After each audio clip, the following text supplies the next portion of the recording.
From the 600 ESPN El Paso River Oaks Properties Schoolyard Sports Studio, here's Steve Kaplowitz and Adrian Broadus. All right, happy Tuesday, everybody. Welcome back to Sports Talk. Michael Plundo, we got Alberto Duetta. Cade McConnell is back with us as well. Steve Kaplowitz with you here on a Tuesday. Busy show today. Barry Kobren's going to drop by in a little bit, give us the lowdown on the 2024 West Star Don Haskins Sunbowl invitation, since that just leaked out yesterday, and I believe the Sunbowl Association's releasing that today. So Barry will give us the lowdown on that big holiday tournament. We've got Hall of Fame coverage. We've got actor Greg Sestero dropping by at 5 o'clock. We got a lot going on, a lot happening. Cade's back with us as well. Welcome back. How you doing? We're doing good. It's good to be back. Glad to be in the studio. It's another hot one today. I feel like all I've done is sweat all day, but it feels good inside here. Terrific. So have I. You want to hear how I spent my lunch hour? I would love to. On my hands and knees. Oh. Trying to... And so terrible. Give me a chance to at least explain before I go, oh. On my hands and knees, scrubbing my swimming pool, trying to get black algae out of the plaster as it was growing. How'd that happen? If I knew that, we wouldn't have black algae. I have no idea. I get a call, though, earlier today. My wife sends me a photo. It says, look at the pool. I said, oh, my God. And what you have to do, essentially, now I did two things. One, put a big chlor tab. You know those big, looks like a hockey puck, but it's chlorine. Use swimming pools. Put that on the end of a pole, and you basically scrub out your plaster to remove this black algae, because black algae is the worst stuff for the pool. Did that. Then I go to a pool supply place. There's this liquid you can buy to try to keep the pool from developing black algae. Pour that in. God knows what kind of toxic crap was in that stuff. And now just hoping that by tomorrow everything is okay. Are you going to take a grace period of not going in the pool after all the chemicals you just put in? You don't go in the now, we're done until tomorrow. Right. At least till tomorrow, right. if not sooner. But this black algae stuff is a disaster, and Adrian's dealing with it in his pool. He's got it too. Yeah, I need a full report, Steve, once this is done, once you get back to your house tonight. And if this indeed works, I'm going to be doing pretty much the same thing. You know what? That's probably the best thing. Now, do you keep your pool covered, Adrian? No, this is the year I need a new pool cover. So I'm in the market right now. I'm going to start covering the pool again, because here's the deal, okay? If you don't cover and this is all this chemical stuff and you learn. If you don't cover your pool, the sun, it's so damn hot outside, and the heat, what it does is it lessens the chlorine in the pool, because the sun just completely neutralizes it.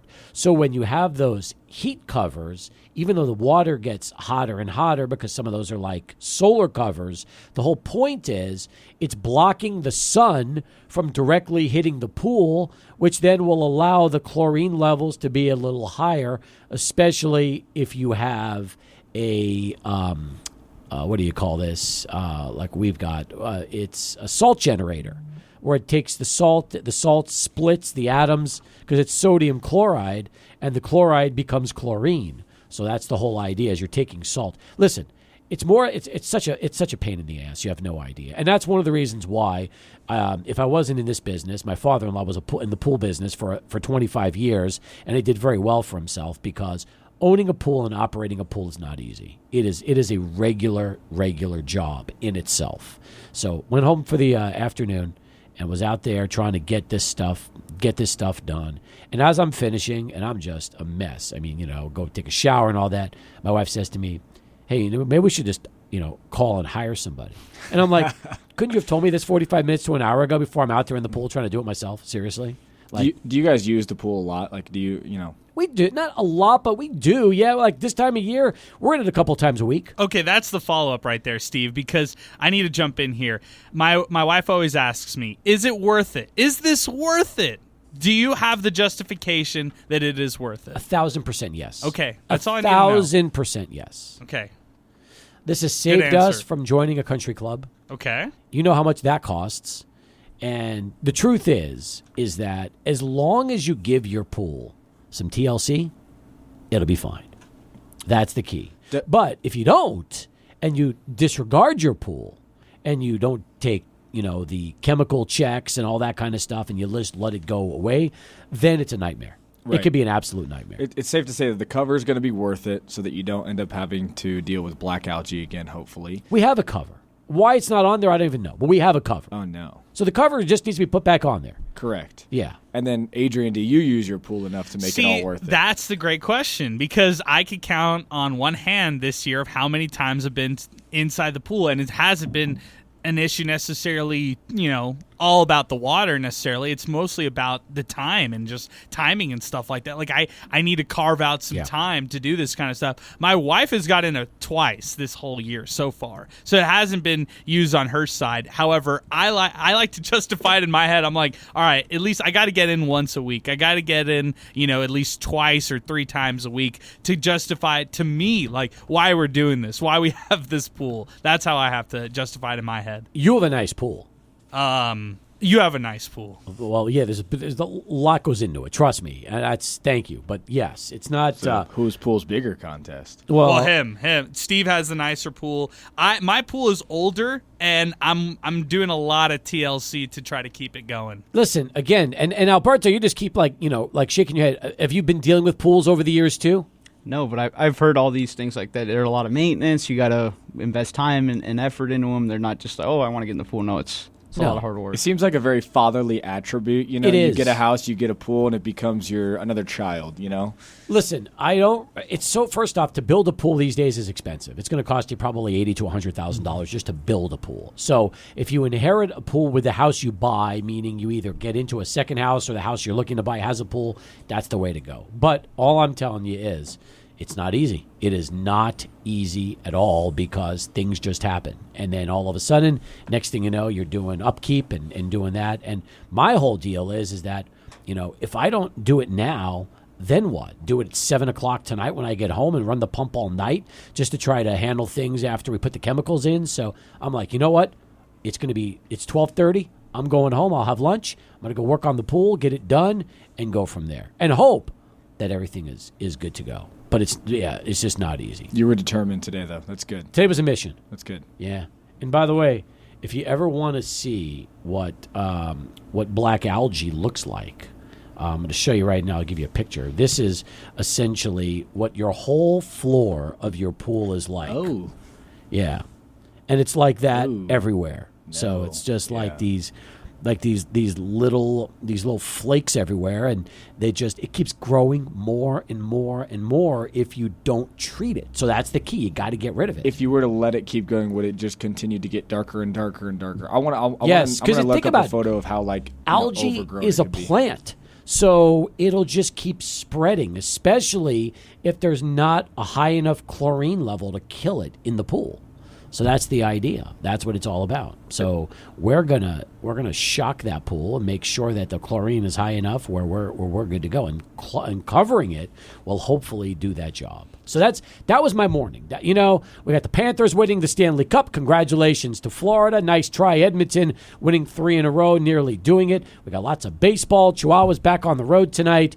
We've got the NBA draft Wednesday and Thursday. You're here. You just got through a big barbecue event over at your coach's house over the weekend. There's a lot going on around here. So I don't want to spend too much time on the swimming pool, but all I can tell you is this. Those of you that have a pool, that listen to us regularly, you probably either A, have somebody that takes care of your pool every week, or B, you do it, and you all realize just how difficult it can be if you neglect that pool. You have to take care of it if you want it to not give you problems. That's the key. So, all right, back to the Panthers for a second. Did you watch any of the Stanley Cup Finals? I didn't get a chance to watch the final game, no. Okay. Adrian, did you see it? Yeah, of course. I watched it too. Great game. Alberto, did you watch it? Yeah, I was watching it too. Plundo. Of course. Okay. Alberto, did you think that Edmonton was going to win? I thought they were at least going to tie it. I was like, this can't stay 2-1 forever, and it didn't. That kind of disappointed me, but hats off to Florida. They got it done. They did. And when it was 1-1, I just kept thinking, who's going to score? Whoever scores the next goal, they're in the driver's seat. And when the Panthers scored, I give Edmonton a ton of credit. They did everything they could. But you watch them in the last couple of minutes, they were gassed. They had nothing left. Poor Connor McDavid, who won the Conn Smythe for the most valuable player in the Stanley Cup, he was on the ice almost the entire final 5 minutes of the game. Like, there was nothing they could do. And it was tough because they had some chances. They had a couple of golden opportunities where they just missed on a breakaway or like on an up, like that, and they never got close after that.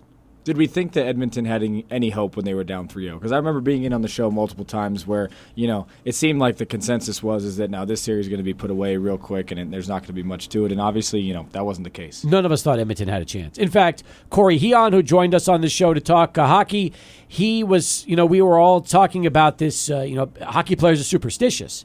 So he sent us a text after it was 3-0 and then the Edmonton Oilers won. He sent us the same text when it was 3-1. The Edmonton Oilers won to be 3-2. Sent us the same text exactly the same time, and the Oilers won to be 3-3. So he did it again last night, hoping that the superstition can work a fourth and final time to give the Oilers the Stanley Cup, but unfortunately, they just fell short. It just wasn't enough. Not enough. But it was a great series, great game, a lot of fun to watch.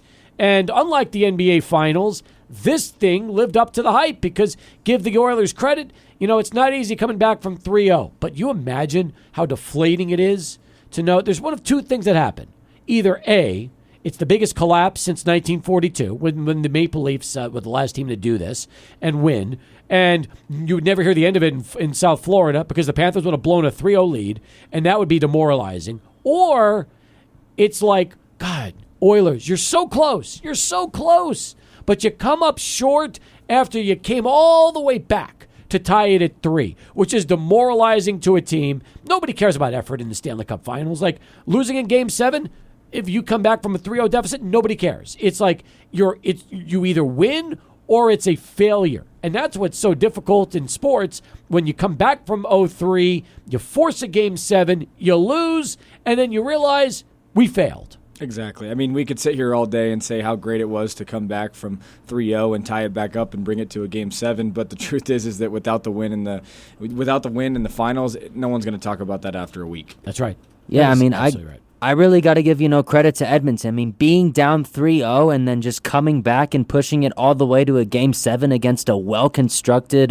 Panthers team, props to them. And Connor McDavid even getting the Conn Smythe trophy, even though being on the losing side, I mean, just goes to show you how incredible McDavid has been this whole postseason. And really, I think the Oilers, they can get back to this big game. They can. They just need to get a better goaltender, like maybe a guy like UC Saros out there that they try to pursue from Nashville. I really think if Edmonton just has a more competent goaltender that can get them out of these big-time situations, I think Edmonton will find a Stanley Cup in their foreseeable future. All I know is this, okay? Last night, you think about it, and the Oilers' defense did a great job. Stuart Skinner only had to make 19 saves out of 21 shots. That's not a lot of saves. 21 shots is nothing. In fact, Bobrovsky stopped 23 out of 24 shots. So when they came back, I thought Skinner played really well. Like, I don't blame Skinner for losing Game 7 last night. You score one goal. And the truth is, in Game 7, you got to get more than one past Bobrovsky to have a chance to win it, Michael. Yeah, I mean, I gotta give credit to Skinner too. I mean, he definitely showed up in these final games. Games 4 through 7, he definitely played a lot better than the start of the series. But unfortunately, it just wasn't enough. A goal by Sam Reinhart in the second period just ended up being the difference. And strong defensive play by the Florida Panthers were able to gas out the Oilers' top guys like Draisaitl and Connor McDavid, and even Evan Bouchard, who had a couple of great chances. And you said it yourself, Steve. I mean, they were gassed at the end. They were out there longer than they should have been, and I felt if they got maybe, I want to say, like a little more rest and they kind of went out a bit later, like maybe with like a minute and 30 seconds left in the game, I think we would have saw a lot more of offensive zone pressure from the Oilers. Yeah, I'm with you. I thought they were going to do it in the third period, man. There's so many opportunities. Edmonton had a chance at, like Alberto was saying, at least tie things up, and it just didn't happen. So every time during the second period, and really in the third period especially, I was just waiting for Edmonton to tie things up. I thought this one was going to go to overtime. time. But no, that's not the case. The Florida Panthers, give them all the credit, man. Oh, yeah. They had a chance last year to hoist the trophy itself, and this year they get the Stanley Cup, and they get it done. So all the credit to Florida and what they were able to do. No doubt about it. All right, when we come back, Barry's here. Barry Kobren was going to give us the lowdown on the field for the West Star Don Haskins Sun Bowl Invitation. We'll get to Barry right after Charlie 1, who has our first traffic update of the afternoon. 21 past the hour as we continue here on Sports Talk. It's always nice when Barry Kobren can drop by. He is the chairman of the West Star Don Haskins Sun Bowl Invitation.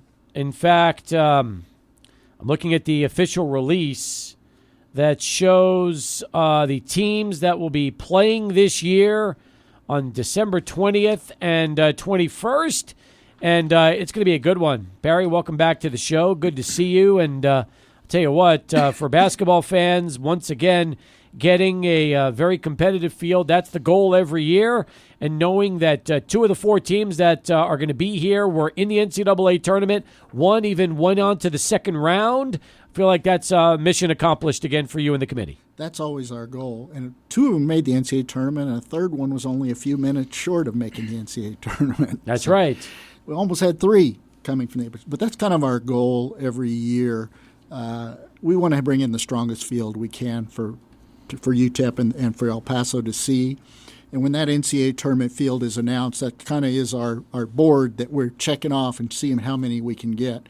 One of the spots is always, we like to say for an HBCU that we've had almost 20 of the last 23 years or something like that. It's just something we're proud of, and we like to feature one of those schools every year. And then the other 2, we're hoping to bring in NCAA tournament teams. And this year we were very successful and we were able to do that. In fact, there were 2 big Cinderellas this past year. Oakland beat Kentucky in the first round and had some great conversations with the Oakland head coach at the NCAA tournament. Couldn't do it this year, but I think he's interested. But the other team that we were announcing is Yale is one of the schools from the Ivy League. And we looked at them. They were a 14 seed and played Auburn in the first round of the NCAA tournament, number 3 seed, and knocked off Auburn. So those were our 2 Cinderellas, and we really focused on them. Akron is coming, and Akron was an NCAA tournament team. They were also a 14 seed. I think we lost to Creighton in the tournament this year. And then the third team joining UTEP and the rest of the teams will be Jackson State, coming back for their 3rd time this year, who we're very excited to be bringing in as well. Let's talk about them. All right, so now Jackson State, because that's going to be UTEP's opponent in the first round. They were led last season by Ken Evans Jr. He was the National Co-Player of the Year for the HBCU. He was the SWAC Player of the Year. Will Evans be returning for Jackson State? I was talking to Eddie Morales today, who did an unbelievable job getting this out really quickly. And, for us we've always put this together and we've always highlighted players. Nowadays, that's hard to do because of the portal, because players come and go so quickly. I don't think he will be returning, but they're going to bring players in through the portal as well, and we expect Jackson State to be really strong. They've had 2 good years under Coach Mo Williams, who's their head coach, and we like to feature our head coaches a little bit. Mo Williams was an NBA All-Star, NBA champion, played in the league 13 years, I think, led a group of ragtag role players at Cleveland for the Cavaliers to the NBA championship. Had a good teammate, I think. Yeah, it's nice when you get to work with LeBron and win a title. That always helps, But Mo was an all-star as well. I actually looked it up. Mo was a teammate of UTEP's own Earl Boykins with the Milwaukee Bucks one year. Really? 05-06 Bucks. Earl averaged 14 and Mo averaged 17 that year. So they were 2 of the instrumental players on that Milwaukee Bucks team. But we're excited to have Mo Williams. And how we got Jackson State. I remember telling you the story last year when we were announcing the field. You'd asked me who I had for this year, and it went back and forth, but we talked about Jackson State. And we had met them at the Final Four the year before and ran into some of the coaches, and I said, hey, Jackson State's been here twice. Do you remember? We had a great player in the field named Trey Johnson in the field that year. They said, hold on a second. They brought him over. Trey was the associate head coach, is currently the associate head coach at Jackson State. So he played in our tournament in 06, but I'm downplaying him because Trey Johnson holds all of the Don Haskins Sun Bowl Invitational, the West Star Don Haskins tournament records for a single tournament. Trey, he was amazing. Trey had 66 points in the tournament, 49 in one game against UTEP. And I looked it up. Jackson State was 1 point away from winning the entire tournament that year. And they didn't win the tournament, but Trey was the MVP, which I can't remember too many times where the MVP of our tournament didn't come from the winning team. But he was so dominant. You know, he broke the tournament record held by Big Daddy David Lattin for the whole tournament. You know, he holds just all of them. The single game record was Antoine Gillespie at 37. He scored 49. So and this is in 63 years. So he just dominated that tournament that year. And Trey helped us immensely getting Jackson State to come, and we're excited that they'll be coming back for their third trip. The first time they were here, they were led by Andy Stoglin, the head coach. Was Andy Stoglin also here in 06, or was he already gone? No, I don't think he was. It was Tavester Anderson was the head coach that year. But Andy brought him in 2000. That was the first time we brought him. So we were very glad to have Andy here. Well, it's nice, too, because the Jackson State Tigers have been to El Paso many times over the years to play UTEP, and now bringing them back for a third time, but it's the first time in, almost 20 years here for this tournament. That's a big deal. And then you look at the other game that's going to happen with Akron and Yale. Let's talk about the Zips for a second, because they won this thing back in 2016, and that was when they beat UC Irvine in the first game, Maryland Eastern Shore in the championship game. And what they were able to do this past year was go to the tournament themselves, the NCAA tournament, which is a big deal. And, you know, you look at their roster, they've got some transfers, they've gone into the portal, and 24 wins last season. That's a pretty big accomplishment, isn't it? Yeah, Akron is a team that I've been working on for a few years now. We actually had this team under contract during COVID and didn't have the tournament that year, and I've been talking to them every year and couldn't make it work, but we finally got them to come back. Coach John Gross is the head coach, and he was not the coach the first time we were here. We had to start over with a whole new group who really didn't know us very well. But Coach Gross was at Illinois for 5 years, took him to postseason play 4 of those 5 years, and was very successful there. He's now the head coach at Akron, done a great job there, won their conference this year, went to the NCAA tournament. Very good team. We're excited to have them. And we do really well in the MAC, the Mid-America Conference. It's a great basketball conference. Kent State's been here 3 times, I think. We've had Buffalo. We've had Toledo. We've had a number of schools. Eastern Michigan with Earl Boykins, even going back to the MAC. It's been a number of years. But we're excited to have Akron, especially coming off an NCAA tournament appearance. And we expect them to be very good again as well. Funny enough, one of their leaders last season could very well be drafted this week. Enrique Freeman was their guy, and he was their player of the year in the WAC unanimous selection. And now it looks like Enrique Freeman could potentially be an NBA draft pick here in the next couple days. Yeah, he started at the G League Combine and moved all the way up to the NBA Combine and has really been impressing some people. So, yeah, he could definitely get picked tomorrow. So we'll see how that goes. But these schools all produce quality players, and you're going to see a number of them this year. Yeah, absolutely right. We're with Barry Kobren from the West Star Don Haskins Sun Bowl Invitation as we continue here on the show and talking once again about all the players that will, all the teams that will be coming in this year. One other name I think it's important to mention, and that is Ali. And I believe he is also going to be back for Akron this upcoming season. And he was somebody who was part of the first team for the All-MAC. Yes, they're reloading as well. But yes, he will. I believe he is returning as well. And we expect Akron to be very tough and compete for a title as they come here. We'll talk about the Yale Bulldogs in a moment, but before we do that, let's send it over right now to Michael Plundo. He's standing by with us, bottom of the hour Sports Center update.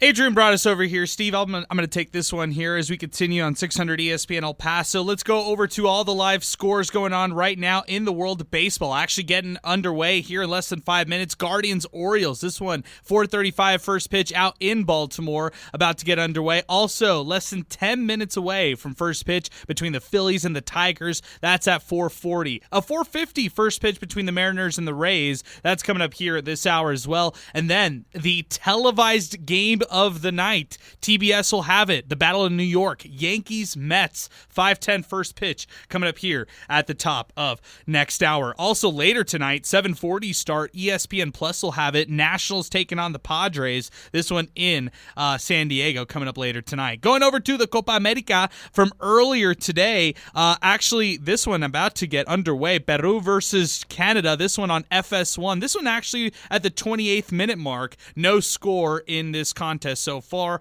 Also in the group stages of the Copa America, it's Chile taking on Argentina. That's an FS1 game as well, and this one will be a 7 o'clock start coming up here later tonight. Also, let's go over to some more news in the world of soccer. How about this story today? Austria's aggressive and hard-running approach propelled them in the round of 16 of the European Championship today in a thrilling 3-2 victory over the Netherlands, and that saw them not only progress, but also snatch the first place in Group D. That is as part of the 2024 European Championship group stage. Again, Austria defeating Netherlands today 3-2. That's Look at Your SportsCenter update for 600 ESPN El Paso. I'm Adrian Broadus. All right, thank you very much, Adrian. As we continue here on the show, we've got right now Barry Kobren with us from the West Star Don Haskins Sun Bowl Invitation. The Yale Bulldogs, they were the team that not only went to the NCAA tournament like Akron, they beat Auburn 78-76 in that first round. That was one of the big upsets. You bring the Bulldogs here for the first time ever. This is a big get for you, isn't it? It's huge. We've had Ivy League teams come 3 other times. We've had Princeton came twice, won it in 96. We're here in 04. Columbia was here in 02. Yale has been, other than Princeton, probably the 2 best teams in the Ivy League. They both kind of Penn for a while there was good, but I think it's lately been Yale and Princeton have been the 2 best. James Jones is the head coach there. He's been there 25 years now, I think. He's pretty close. I think when he's here, he may be competing to win his 400th game. He's going to be real close, I think, at that point. He's right around 400 wins. Great winning percentage. Been to the NCAA tournament 4 times. Won the Ivy League 7 times, I think. Really good coach. It was a good story how we got them. Obviously, they were on our radar because they had beaten Auburn when we went to the NCAA, to the Final Four. Spent 2-3 days just looking for coaches everywhere. We work really hard all day, all night, looking for coaches. They get tired of seeing us. And finally, we come back Sunday morning and the games are Saturday night. And by the time we get to the games, our work is done. We're sitting up there just trying to watch some basketball at that point. And I'm sitting there, David Lindhuber and I are sitting at the game pretty high up in the stands, not too high up. And we look over 2 seats over. James Jones is sitting next to us, basically. So we sit there for 2 games next to the Yale coach. Sometimes you just got to get lucky. Yeah. And we talked to him about our tournament, told him what it's all about. He had heard about us a little bit, and obviously he'd been around 25 years, so he definitely heard about us. And we followed up with him. He was excited about it. Turns out a former assistant of his was the head coach at Kent State that's been here 3 times, who made a phone call for us. It's just, you call in your connections, and one thing led to another. So one of the biggest Cinderellas from this past tournament is now going to be in our tournament this coming year. And is this the second Ivy League school behind Princeton that's been in the tournament? Columbia was also here 1 year. Columbia. Armand Hill coached. I don't know if you remember him from the NBA, but Armand Hill was the coach at Columbia when they came. That was, I think, Billy's first year or Rabideau's first year. I forget who it was. Okay, so that's been a while too. So that was 2. I wrote it down a second here. It's either 03 or 02. 02. Okay. When Columbia was here. But Princeton, we've had so much success by bringing in that Princeton team in 96. 3 head coaches, 3 assistants became head coaches, brought their teams. That's how we got Georgetown. That's how we got Rutgers. That's how we got Denver. That's how we got Northwestern, all because of Princeton. So Ivy Leagues have been very good to us, and we're excited to have Yale coming in. Obviously one of the best schools in the country to bring in that, and I think they're going to get a great cultural experience coming here to the school, and just as the other schools as well. And they're going to bring a great basketball team in here. So we're excited to see them play, and hopefully fans will get out there and see some real quality basketball. December 20th and 21st, that's what we're talking about, again, with the West Star Don Haskins Sun Bowl Invitational. And, I mean, this is probably the ultimate blueprint, right? You get 2 NCAA tournament teams from a year ago playing in the other game. You bring a team that, UTEP will play that will probably be competitive, hopefully with a chance to get UTEP into the final day and play in the championship. That's really all you can ask for. Right, and we're bringing in probably a top 100 quad 2 type team coming in. I think Yale was ranked in the low 80s, and Akron was just under 100, I think, at the end of the year last year. So we hope to get a real quality, maybe one of the best non-conference home games UTEP will have probably in that second game. They'll play either Akron or Yale for sure, so it'll be one of their toughest opponents coming in this year, I'm sure. Barry, when you got a chance, I know that UTEP always says, last year I remember Joe Golding was like, man, you guys gave us this draw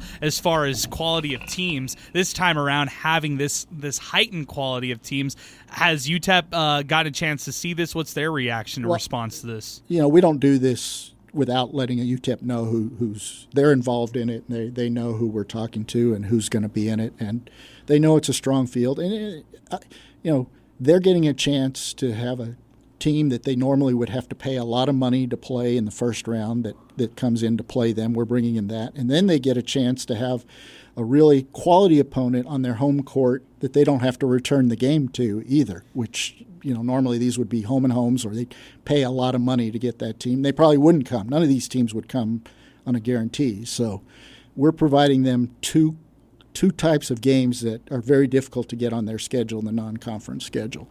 So I think they're pretty excited. Last year they returned to the winner's circle of our event, having beat Wyoming from the Mountain West. South Dakota State finished 4th in our tournament last year. Went on to win their conference and go to the NCAA tournament. So the 4th place team was the one that played the NCAA tournament last year. So we tried to bring in quality, and we were able to do it last year, and hopefully we'll see how good these teams are coming again this year. Barry, I think you can make the argument that whichever team plays in the final day against UTEP, that is the UTEP's highest quality home matchup of the season. I think you can argue that at least of the last 4 seasons. I was just doing the digging right now. I think you can make that argument. What would you say to that? I won't tell Jason Hooten you said that. But they're conference mates. Oh, that's true. I forgot. Yeah, put that never in mind. Never mind. That was the old days. It was always New Mexico State. But no, we've got. I think that's probably the case. I haven't seen too much of this year's schedule. I know they've got some road games that they're going to be in. One's in Vegas. They've got some games there. Yep. But it's tough. tough. We're talking about that. This is a stronger field than the tournament they're going to be in Vegas. I looked it up. Greensboro, Long Beach, and San Jose are the 3 that they'll be playing. Which aren't bad. But this is going to be that second game, especially Yale or Akron. It's going to be a very difficult game, and there's a chance that one of those 2 teams will be right back in the NCAA tournament again. Very good chance. That's kind of what we're looking at. And Jackson State probably has a pretty good chance of being in the NCAA tournament as well, because there's nobody really going to be dominant in the SWAC that they play in, so they've got a good chance. They won 15 games last year. That's a lot of wins for teams that go out and get beat pretty badly in the non-conference schedule to go out. They had to win 11 conference games to get to 15 wins last year, so they were pretty good in their conference last year. And I think Jackson State made a conscious effort. I think it was probably in 01-02. They brought in Deion Sanders as their football coach and Mo Williams as their basketball coach. They're definitely focusing on improving and trying to dominate that league and bring in quality coaches. And Mo Williams is going to bring players in just because of the fact that he played in the NBA for 13 years. All right, here's what I want to know. Rocco Miller gets this scoop on Twitter yesterday in X. That's how we all found out about it because of Rocco. How long has all of these contracts officially been signed? Because I'm curious as to know how long it took him to get this after this was actually a done deal. The last contract was probably signed, I was on vacation 10 days ago. That's amazing. So 10 days after this the last contract was inked, he's got it and he's breaking it. Yeah. The guy breaks it every year. I mean, think about it. He's always the one putting it out before any of us can get it. It's pretty impressive. He's must be on the phone with every school. Say, who'd you sign today? Who'd you sign today? Who'd you sign today? Rocco is an insider. Yeah. We know that. We don't know who Rocco is, but Rocco's the guy. Adrian, all I know is some guy named Rocco keeps getting all the scoops for this tournament. Yeah, he knows somebody in this game that we don't, or maybe he's making the calls that we aren't. So there you go. I think Adrian's kind of fun, he needs to get it going. He should have known that kind of thing. Don't you come think? on, man. That's Rocco, what I'm saying. Rocco in the Pacific Northwest. I think he's somewhere up in Washington, Oregon, or somewhere. He's getting your scoops, Adrian. Yeah, he really is, man. I mean, hey, we threw out there the Vegas Invitational, the Bahamas tournament, so I think we were a little early on some of them. We just couldn't get the one in our own backyard, the one that we talk about here all the time with you. Yeah, it's true. Kate, it's kind of embarrassing that some guy named Rocco scoops everybody in El Paso for this tournament. There's always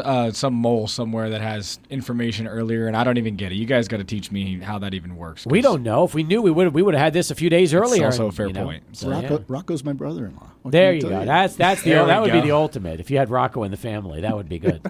We want to meet him then. Bring him to the tournament. You know what? You should invite Rocco to this tournament. Considering he breaks it every year, you should offer him a chance to come and see the tournament. I don't think I'm the only thing he's breaking. Go follow No. Rocco. You look every day. He's Guy's always got He's tournaments. got everything, not just tournaments. It's like so and so are playing a home and home starting. I think I saw UNLV and somebody today. He'd already announced. So I'm with you. He's tied in. Yeah, it's good stuff. Hey, thanks for dropping by. Thanks for breaking the news. And then when we get closer to the 20th and 21st of December, we'll have you back. We'll do an in-depth deep dive on all the teams, talk about that, give away some tickets, and get people more and more excited about the West Star Don Haskins Sumble Invitation. And Steve, I want to thank you for this past year. You broadcast our games for us and did a great job doing all 4 games, and we really appreciate that. And look forward to maybe doing it again this year. I hope so. It was fun to be back and doing that. I enjoyed that a lot, and it would be good to get back and be a part of that. So hopefully that we can make that happen. And if you have any regardless. connections on that, see if you can help me with that. Yeah, I will. I'll try to see if I can figure out how we can get that done. Thank you very much. All right. That's Barry Kobren joining us again as we continue. Take a time out. Greg Sestero, 20 minutes away. The actor back in El Paso. We'll talk to him here in studio next. As Sports Talk continues. 600 ESPN El Paso. Conversations we're having with Greg Sestero, who's with us in studio today.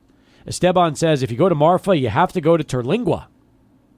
There's a little recommendation from Esteban.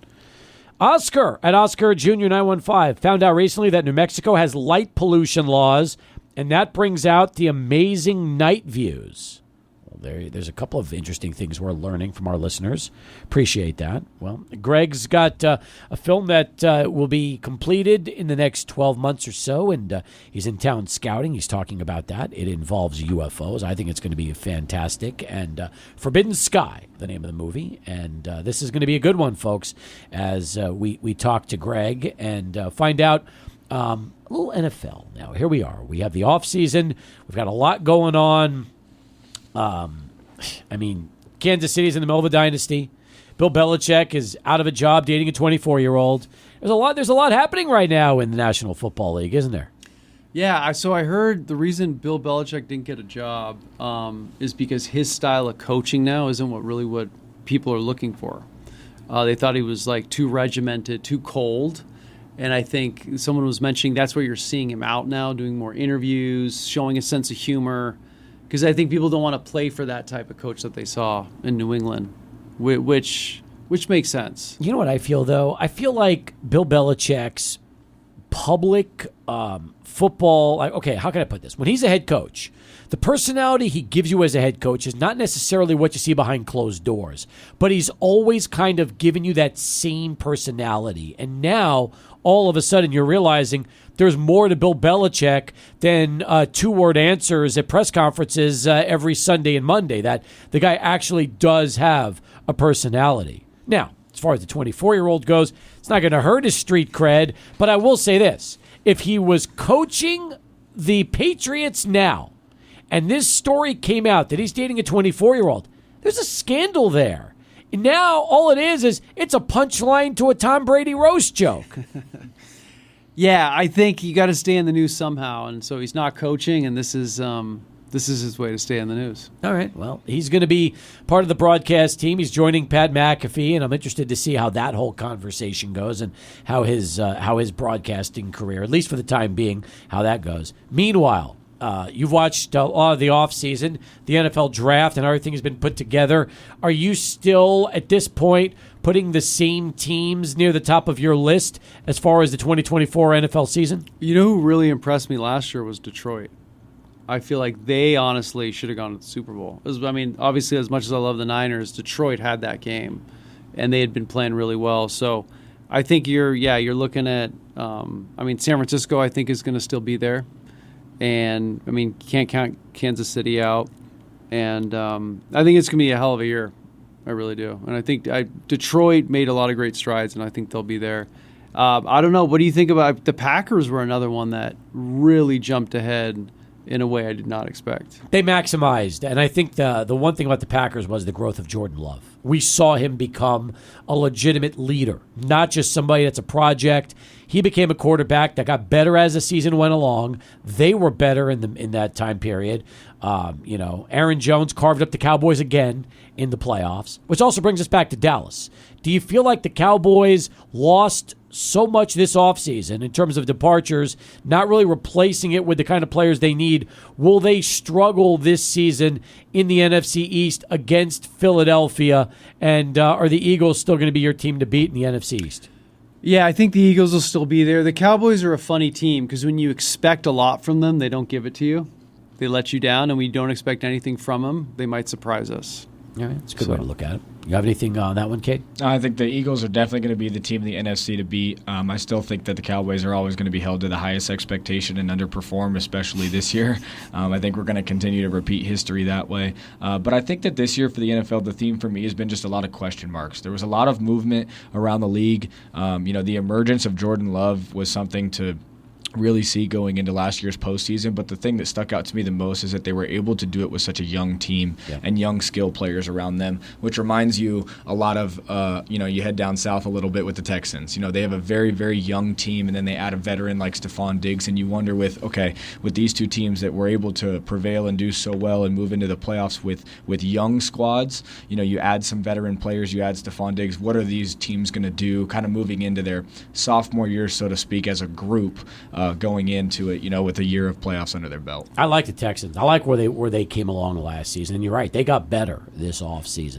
Do you think Buffalo has kind of missed their window, or you think they're still there? No, it's closed. Yeah, you think it's closed, yeah, Alberto? It's over. Yeah, I think it's over. If you didn't have, if you couldn't get it done with Stephon Diggs, I don't see how you do it without him. Adrian, how about that? We don't even have to worry about the Bills anymore. Yeah. Alberto has Close the window. He has just ended Buffalo's chances in 2024. No, I'm not. I'm SportsTalk. not with you guys. I'm just going to say this: when you have a top 3 quarterback in the league, you're always going to be competitive. Josh Allen's the top 3 quarterback in this league right now. This is definitely going to be the rebuild year. But look at the roster and the talent that Patrick Mahomes and the Chiefs surrounded that team with, and they've made a run. Obviously, and won the Super Bowl. I'll ask you, Greg, if you had to choose between some of these younger quarterbacks, okay, I'll throw Josh Allen, Lamar Jackson, and Justin Herbert in the mix. Who would you want here moving forward in the next 5 years? So it's tough because I saw Jordan Love. He stepped up huge, demolished the Cowboys. He gets in against the Niners, plays great. They had that game. All they had to do was literally not make one of the 10 mistakes they made going forward. They would have won. They would have gone to the NFC Championship game, which would have been huge for their confidence. And Jordan Love does that thing where he throws across his body when all he had to do was throw it away or take a sack. So I always try to look for guys that make smart, calculated decisions early on. Don't try to be the hero. You look at Brady in that first Super Bowl, never tried to hit the home run, worked it down the field. So I was really impressed with Jordan Love. And then I look at Brock Purdy. Is he that guy for you? Jordan Love? No, Brock Purdy. Brock Purdy is, if you look at what he's done the last couple of years, he's consistent. He's not, I don't know, like in the Super Bowl, they had that game. That was another one that they let slip away. But I don't know. It's tough. I feel like I haven't found my hero quarterback yet. Like You haven't found your Joe Montana. My Joe Montana, or even over the years I've come to appreciate Steve Young. How could you not? He was a winner. Because I quickly turned from Montana to Aikman because I didn't like the way they treated Montana. Love that '90s Cowboy team, and I went with Aikman. But that's interesting. We didn't know that story. We didn't know that you changed allegiances at quarterbacks and went. You bypassed Steve Young completely and you went from Aikman. Emmitt Smith, the Deion Sanders team. Yeah. And, well, they were great in the '90s. Yeah, they really were. I would love, real quick, no debate on the topic. I just want to know, Adrian said that Josh Allen was a top 3 quarterback. Adrian, can you quickly list off your top 3? Yeah, Mahomes number 1, Josh Allen 2, and Joe Burrow 3. Interesting top 3. Interesting. Yeah, it really is. Okay. Oh, Lamar Jackson, I was going to say something. So I'm watching, they had that game at home, the AFC Championship game at home. Mm-hmm.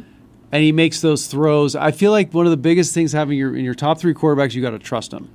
Lamar Jackson makes that throw. You're like, what are you thinking? So, and by the way, Lamar Jackson has struggled in the playoffs. That has been the one thing you'll say about Lamar is amazing regular season quarterback, but so far the playoffs he has not been able to demonstrate that same kind of domination. That's right. Against Tennessee a couple years ago, or whatever, 4 or 5 years ago, they go in there and demolish the Ravens. So yeah, you're right.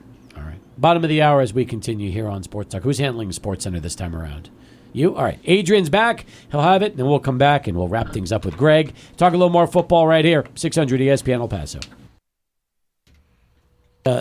Stand the test of time, but they're constantly being brought up in conversations by so many people. Yeah, I mean, over 20 years, I didn't expect anybody to ever see The Room. I know when I wrote the book, The Disaster Artist, my goal was for that to be turned into a film, which was amazing that it did. So, like I said, all over Europe, it's all over the world, really. The movie screens once a month somewhere, and that's just really hard to believe. You think of all the great movies that have come out, and, they're on streaming and whatever. People line up to still watch The Room. It goes to show in movies, entertainment, we have no idea what's going to happen. No clue. None whatsoever. In fact, that almost makes me wonder, has Tommy Wiseau ever been to El Paso? I did bring him here for tacos before, because we went to the Marfa Film Festival for Best Friends, this movie we had made right after The Room. Yeah. Did bring him here, went for tacos, and then drove out to Marfa. He loved it. Thought it was beautiful. That's great. So you had a little cameo in El Paso with him, is what it sounds like. Yeah, and so I took Tommy to the Whole Foods here in El Paso. Mm-hmm. We get something to eat there. We're sitting outside, and these 2 kids are circling us with their phones. And we're sitting there, and they're recording us eating, taking photos of us. Got us outside, got photos. So the one time we went somewhere here in El Paso, we had people taking photos. You didn't buy tacos at Whole Foods, right? That was something else. No, I took them to the taco place up here. I haven't seen it. It's up near Montecillo. Oh, okay. It's like a little spot up there. And then we went to the Whole Foods the next day before we left. You might have gotten to Lucy's by King's X. Is that where you took them? Yeah. That place is one of the best in town. So he's like, nice. My God, taco, delicious. Dak Prescott. You tell me, is he the answer for the Dallas Cowboys long term? Not just this season, because the contract extension is still looming right now. The team has got cap situations. They're a mess because the amount of money that he will cost this team this season and perhaps in future years could really make this a big issue. Are you on the Dak Prescott bandwagon in Dallas? It's tough to say. He came in strong, then they lost to the Packers in that playoff game.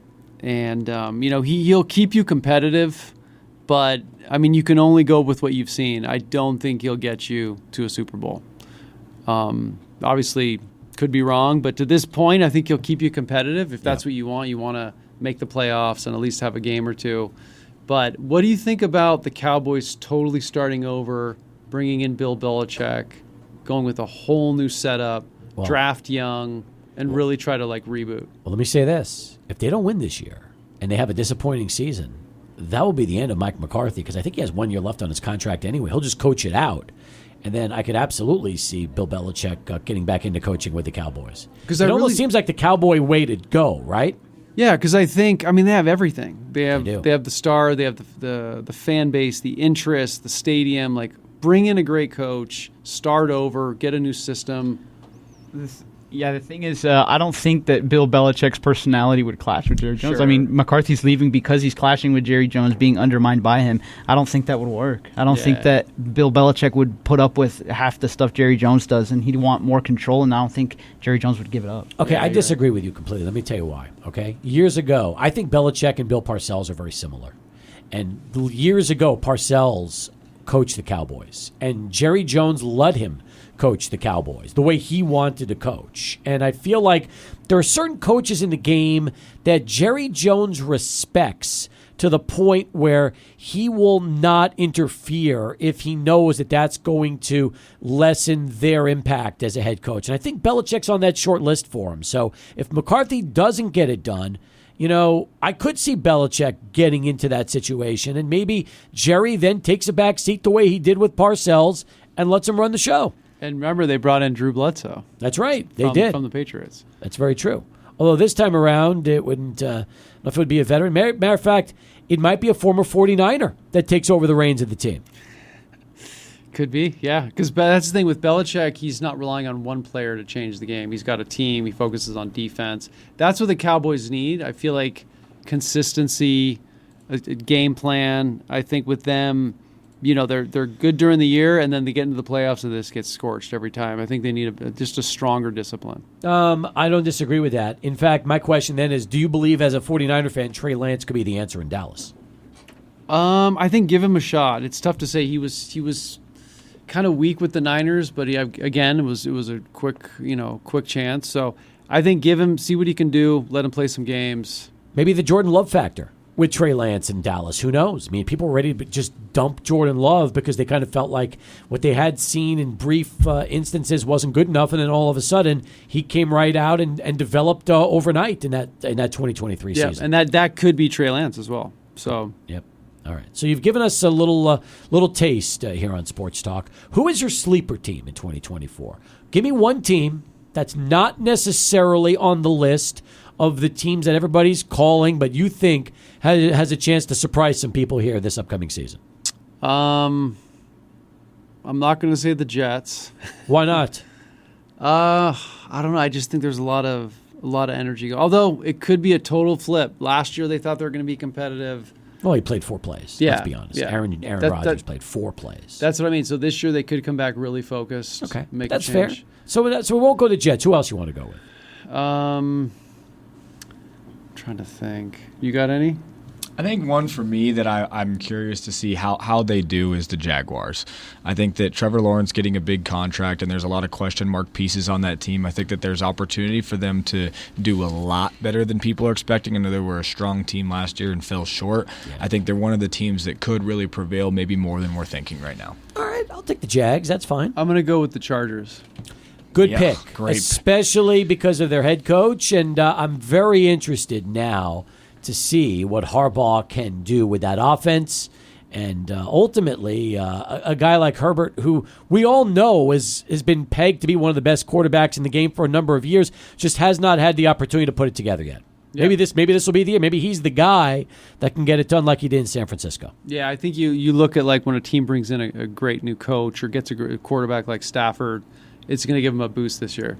All right. Good answer. I like that. Adrian, you have a sleeper on your team, on your list? Well, I feel like we were just talking back here. I like the Texans a lot, man. Loved how they finished last season. Love C.J. Stroud. Love the young nucleus. D'Amico Ryans built that defense up. So give me the Texans on the AFC side. NFC, give me the Bears. I'm buying into that roster and Caleb Williams. I like it. All right. Alberto, you want to throw a sleeper at us?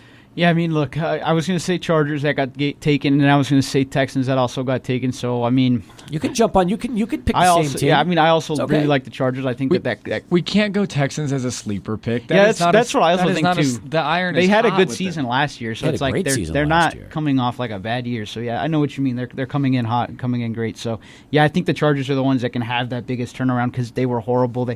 That last playoff game they lost, I don't even want to remember it. My friends are Chargers fans, so having to watch them watch that, I almost cried for them. All right. Michael, you want to throw a sleeper at us? I'm going to go with the Atlanta Falcons. You're bringing in Kirk Cousins to replace Desmond Ridder. You got talent on the offensive side with Drake London, Kyle Pitts. I think the offense is going to be better utilized now that Arthur Smith is not the head coach of that team anymore. I think you're going to see Bijan Robinson get a lot more carries than he did last year. I think the defense is going to be improved. I got high hopes for Atlanta this year. All right. I'll take the Giants. I think Daniel Jones will have a bounce-back season if he can stay healthy. They've given him some weapons. They've given him some receivers to catch the football, which he hasn't had the last couple of years. So nobody's picking the Giants right now. I think they'll make things interesting out there in the NFC East. All right. Did you make a pick yet or not yet?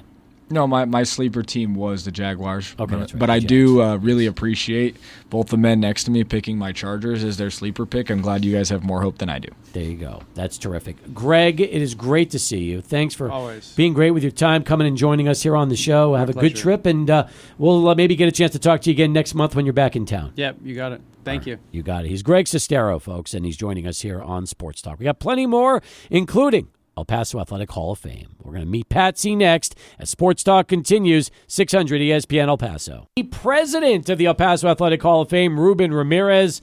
Well, first off, Patsy, it is great to see you here, and thank you so much for coming in early. You got a chance to hear a little bit of Greg's conversation with us, and for us, just happy to have you here and welcome you as the class of 2024. Thank you so much for having me. It's an honor.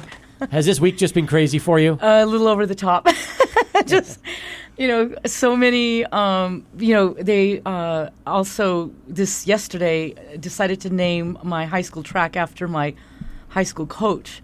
So there was more like mayhem last night as well. So there's lots of stuff going on in El Paso right now. It sounds like an amazing, amazing celebration It for is. you and everything that's really been a part of your career all these years. Yeah.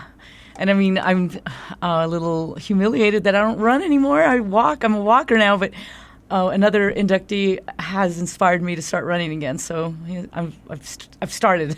Well, listen, Patsy, there's nothing wrong with walking. That's what I do. I can't run either. I'm all about walking these days. So that's at a certain age, I feel like there's nothing wrong with walking. That's it's, true. It's okay. You still get exercise. That's all that matters, right? Okay, yeah. But everybody's saying, "Hey, do you still run?" I'm like, not really. Ruben Ramirez, I'll ask you. I know you've gone through a couple of procedures with artificial limbs. Do you still run, or do you do more walking now than anything else? Steve, I'm happy if I can crawl. But seriously, I had both my knees replaced, and I just do a lot of walking now. Good for you. Yeah. This is your second go-round as president. Yep. You've had a chance to be through this once before, and now you're getting a chance to do it all over again. How much fun is it for you to get a chance to be around Patsy, all the Hall of Famers, and realize just how incredible this week means to so many different people around you? You know, the good thing about this is that being my second time around, I really, really enjoy being the president.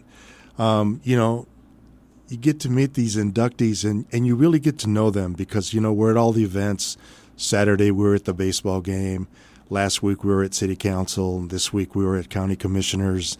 Today we were at the Ray Sanchez high school event that we had at the community college, and then we had the podcast afterwards with the inductees and stuff. And I tell you what, man, you hear their resumes when they're submitted and stuff when they're nominated, but to hear it live from them, it just has a whole different meaning. And there's some really special people in this class this year. There really is. I agree with you. One that's right next to you, too, in Patsy Norman Brunson, who, truthfully, I look at your career as a distance runner. You did some amazing, amazing things here in El Paso, at El Paso High, when you were running cross-country for them. And then you had a chance to be part of probably one of the most decorated track and field programs ever when you came to UTEP. Yes. So it was like right when running became very everybody wanted to be a runner, and there was not really much for women when I started. And I sound ancient, but it was not that long ago. It was like 40 years ago. So when I joined cross country in 8th grade, they didn't even have anything for 8th graders to do. So I had to wait until my freshman year to run, and then that's when the whole thing started. Incredible. And by the way, you're also coached by one of the great cross-country coaches of all time, in Danny McKillop. Yes, that's correct. He was my coach.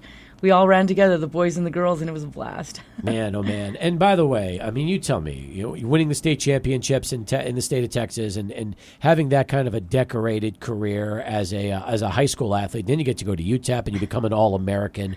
I mean, I think we had Rita on yesterday, and she said that she, kind of closed the chapter in her career because she moved on with her life, but this has given her a chance to open it back up, reflect on her accomplishments, and it really means a lot to her, especially with her kids who are a part of this. Same thing for you? Well, we don't have kids, but absolutely. I mean, I remember it, and I didn't think anybody in the whole world would remember it. And then these guys called, and it's like, no, that was too long ago. But it's given me an appreciation from here looking back at the person I was then, and it was an incredible time, really. I mean, it was just, running was great. So I say when I first started running, there was only 7 girls on the team, and then when I graduated, there was about 50 in cross country. It was just exploded, and I everybody I get a little too much credit, but people say sometimes that I kind of inspired a lot of athletes to come out, and I don't think it was me. I think it was the time, but it was great that, you saw everything grow, and then there was, like I said, my freshman year, there was no events. To when I was a senior, they had, varsity, junior varsity, freshman, it just grew. Everything grew for women in those days. So. I love it. Patsy, stick around. We're going to come back more with you, more with Ruben. Ruben, we'll talk about the big banquet tomorrow night and what that's going to entail, and we'll keep things moving here as we get you ready for Chihuahuas baseball in about 15 minutes. Sports Talk continues. 600 ESPN El Paso.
From the 600 ESPN El Paso River Oaks Property Schoolyard Sports Studio, here's Steve Kaplowitz and Adrian Broadus. All right, we got about 10 minutes to go. Then Tim's going to take over. Very cool story about Johnny Cueto pitching against the Chihuahuas tonight for all you baseball fans.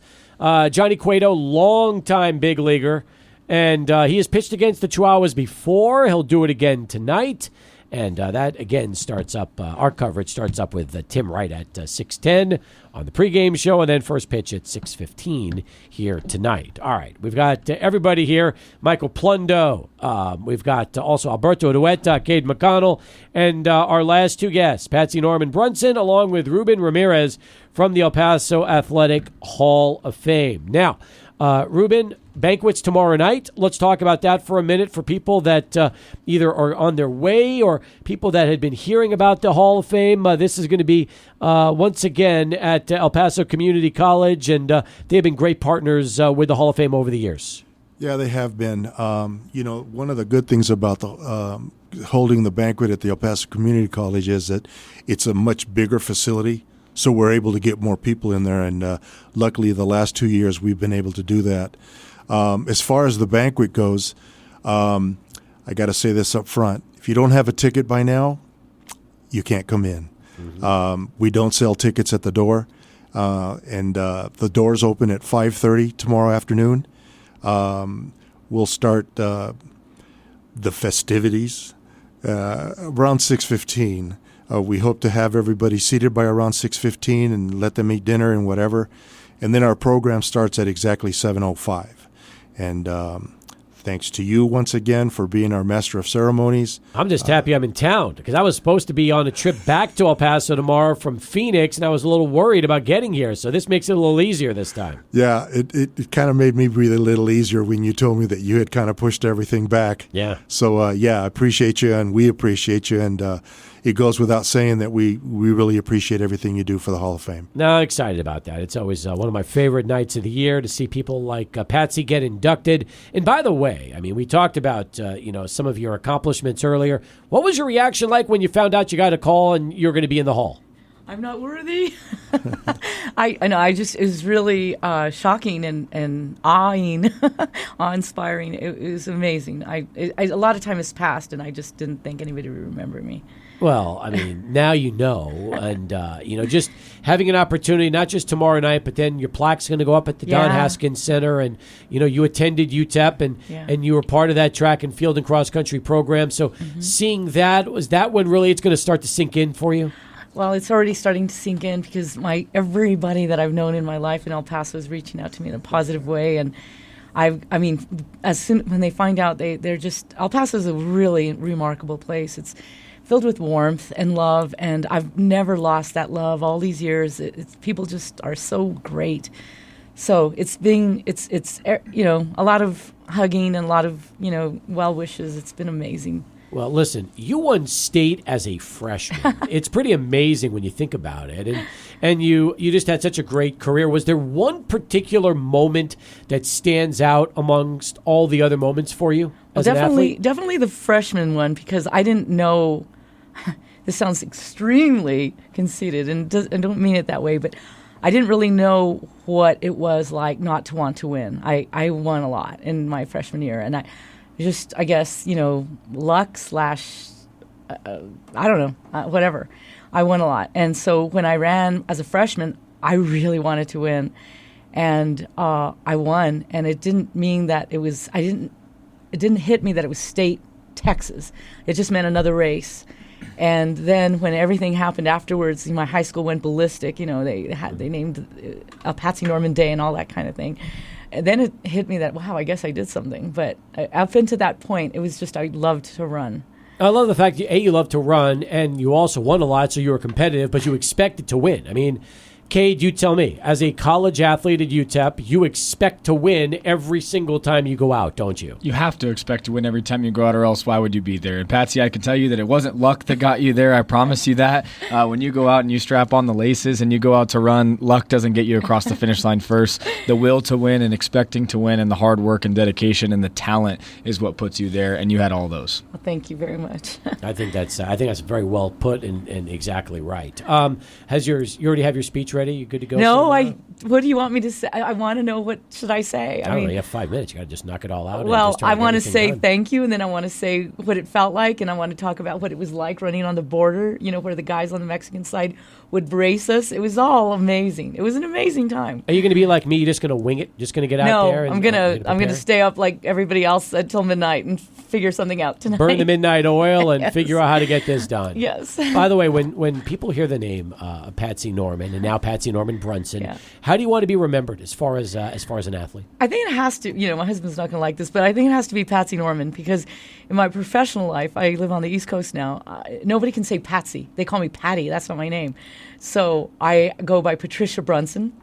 And so when I sign my name as Patricia Brunson, it comes out naturally. And then when I am Patsy, Norman always follows. So I'm either Patsy Norman or Patricia Brunson, but it's awkward to hear my name as Patsy Norman Brunson. That's a very new thing for me. So Patsy Norman, we'll go with that, because Okay. that is going to be that is your alter ego Yeah. from your high school and college Yes. days at UTEP, and it'd probably bring back all those great memories Yeah. from all those championships you had a chance to win. Yeah, and that's who I was, and that's who I am, but I'm also this other girl. I love it. Well, listen, it's been great having you here. Thanks you. so much for being here. Thank And you so congratulations. We'll see you tomorrow night. You'll see me. Okay, thank you. Ruben, I'm going to ask you this. This year's class as a whole, I mean, you tell me, your first year back, how would you sum up the class of 2024? Oh, this is a strong class, Steve. It is.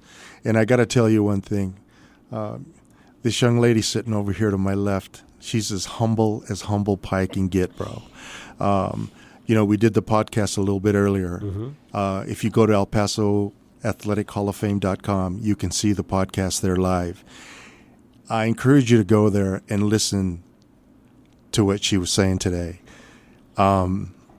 Very emotional, and I was sitting next to her, and I mean, all you guys that know me know how easy it is to make me kind of like shed some tears, and I had to like stop looking at her. Yeah. Yeah, you get emotional quick. I do, too quick. But I tell you, if you really want to see the true side of Patsy, watch the podcast. I mean, she's an incredible woman. She is, and all the inductees, they deserve to be in the Hall of Fame. A couple of people, Mike Williams, Jerry Rubin, maybe a little bit too long. You know what I mean? They should have been in way before. And I got to say that the queen that sits on top of that list is this young lady right here to my left. It's a shame that she wasn't put in beforehand, because, I mean, you're reading her bio. Yep. She definitely deserves to be in the Hall of Fame. Incredible stuff, really, when you start to think about Yes, it. sir. It's just that athletic achievement, and what she was Absolutely. able to do is pretty outstanding. I tell you what, I remember when I was at the Herald Post and I was a young pup, about 100 years ago. I remember going out and shooting Patsy out there at El Paso High. I do. I believe it. And by the way, you also shot Cade. How about this? You go from young pup to Patsy to now a seasoned vet, and you get a chance to shoot Cade McConnell. well, let me tell you this about Cade.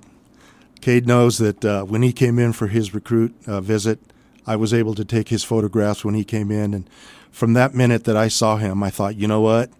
This guy's going to be something else. And last year when he got in and finally got a chance to play, he proved me right. And I got to tell you, Cade, sitting here next to you, bro, not just because you're sitting here, but, man, I want to see you strap up those pads and get on that field, because I know that UTEP can do big things with you as their leader. And I mean that with every bit of my heart, dude, because you're an awesome, awesome young man.